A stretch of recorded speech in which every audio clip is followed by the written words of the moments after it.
নমস্কার। শ্রী শ্রী ঠাকুরের শ্রী পাদপদ্মে আমার অন্তরের শতকোটি সশ্রদ্ধ প্রণাম জ্ঞাপন করে আজ আপনাদের পাঠ করে শোনাচ্ছি পুরুষোত্তম শ্রী শ্রী রাম ঠাকুর গ্রন্থ থেকে শ্রী শ্রী ঠাকুরের একটি অপূর্ব লীলা কাহিনী। যোগেশবাবু প্রত্যহই শ্রী শ্রী ঠাকুরের পটির সামনে ভোগ ও তুলসী জল নিবেদন করে যাচ্ছেন। এমনই ধারা চলছে ৩-৪ দিন ধরে।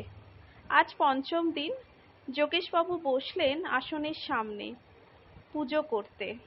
থালার উপর রয়েছে ফুল, চন্দন আর তুলসী। যোগেশবাবু ফুল ও তুলসীতে চন্দন মেখে রাধাকৃষ্ণের যুগল মূর্তি অর্চনা করছেন। মুহূর্তে ঘটে গেল একটা অঘটন। শ্রী শ্রী ঠাকুরের পর থেকে ঠাকুরের একটি হাত বেরিয়ে চেপে ধরল যোগেশবাবুর হাত, টেনে নিল হাতখানা আপন পটের পাদমূলে। নিরুপায় যোগেশবাবু। ঠাকুর জোর করে আদায় করলেন পূজা।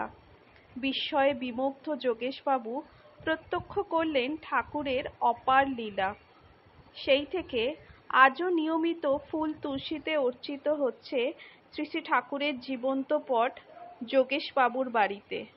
যথার্থই ভাগ্যবান তিনি। আমি তো তোমাকে ডাকিনি কো প্রভু, তুমি আমাকে ডেকেছ। জমি উর্বর হলে বীজ পড়লেই হয় অঙ্কুরিত। এক্ষেত্রেও তাই হলো।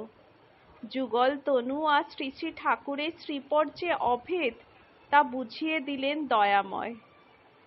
একই যে বহু হয়েছে তা জানিয়ে দিয়ে ঠাকুর মিলিয়ে গেলেন ফটোর মধ্যে। এমন ঘটনা শ্রী শ্রী ঠাকুরের বেলায় বহুই ঘটেছে। জয় রাম, জয় গোবিন্দ। ভিডিওটি যদি আপনাদের ভালো লাগে অবশ্যই একটা লাইক আর সাবস্ক্রাইব করবেন। শ্রী শ্রী ঠাকুরের কৃপা আপনাদের সকলের উপর বর্ষিত হোক। ধন্যবাদ।